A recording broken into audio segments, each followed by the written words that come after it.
Итак, привет, дорогие мои друзья! Очередное видео для вас с моего любимого леса. Посмотрите, что с ним происходит. Пока все сидят дома, никто никуда не лазит.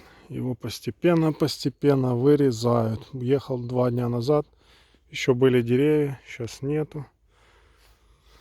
Под шум вот этой чистки леса там, от вредителей, этот лес просто постепенно вырезают. И скоро, я думаю, тут будут через лет 20 дома, застройки. И можно будет только на машине покататься. Поэтому используйте время и возможность, гуляйте. Я здесь гуляю почти каждый день с семьей, с детьми, катаюсь на велосипеде. И вам рекомендую очень чистый воздух.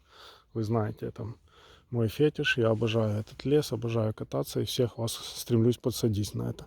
Ну и также хотел пару минут для тех, кто все-таки катается, но не в курсе, что, как и почему надо делать и одевать. Хотел бы тоже пару маленьких советов дать. Вот в холодное время, такое как сейчас, температура до плюс 10, рекомендую приобрести вам и одевать вот такие вот велобахилы. Они сделаны с мембранной ткани, они не продуваются, не промокают, держат тепло. Очень крутая штука. Едете, на Е тепло, не холодно, ей замечательно. Также обязательно приобретите себе виндстоперные велоштаны. Что такое виндстопер? Это внутри этой штанины идет тоненькая пленочка защитная, которая не дает ветру пронизывать вашу ногу. Она не продувается. Как правило, они идут с микрофлисовым начесиком внутри. Очень удобная штука. Вы едете, вам комфортно. Обязательно перчатки виндстоперные. Рука вообще не мерзнет. Это, вы понимаете, что. Ну, кто понял, тот понял. Кто не понял, то подсказываю. Это сопельки с носика. Когда ты едешь, воздух холодный, приходится вытирать носик. Так, мембранная куртка обязательно. Желательно можно софтшельно, если нет дождя. В данном случае у меня Spyder. Самая хорошая фирма. Опять же, функция ее та же. Не продувается, не промокает, отводит влагу. Вам тепло, сухо, она не громоздкая, вам комфортно. Это не надо одевать там пуховики, синтепоны. Вы себе едете и кайфуете. Под нее я одел термобелье. И мне сейчас очень хорошо. Виндстоперная шапочка и очки.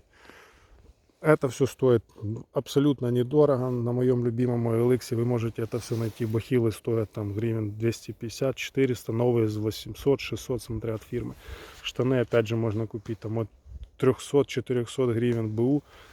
Ну, новые там хорошие 1000, можно и за 800 взять. Я советую вам это все один раз купить, и вы будете просто пряником ездить в любую погоду, хоть в минусовую, будете наслаждаться катанием. Вообще вам не будет никакого дискомфорта погода доставлять.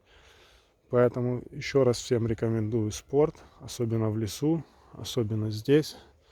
Очень хороший воздух. По поводу карантина, всего остального, оно уже всем уже приелось, достало и всем надоело.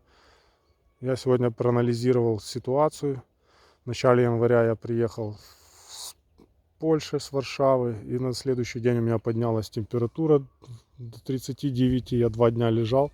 Потом у меня заболели дети, которые лежали в больнице с женой неделю, все втроем на антибиотиках. И мне кажется, мы все переболели. И болели после этого. Много людей сейчас болеют. Просто тупо не было этих тестов, никто их не делал, не всем было до спины. И сейчас это все уже такое, мне кажется, как они сами говорят, эти политики, раздайте всем тесты, и окажется, что пол Украины уже домой болеет и переболевает. Поэтому меры соблюдать, но панике не поддаваться.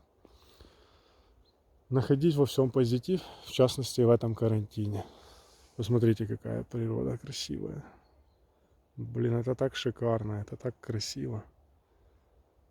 Слышал бред, что там в Польше уже по городам дикие звери ходят. Ну, не понимаю, как это возможно, откуда они там взялись, как они там начали ходить. Ну, в дельфины в Венеции еще поверить можно, хотя, опять же, не уверен, каким образом они туда плывут и что им там делать в той Венеции, если все кафе закрыты, бары. Что дельфинам делать? Не знаю. Так, подписывайтесь на мой канал, ставьте пальчик вверх, вот этот пальчик, и можете задавать вопросы. Если кому-то что-то интересно, буду специально для вас освещать и отвечать на ваши все вопросы. Все, тузики, всех люблю, целую, до новых встреч, пока.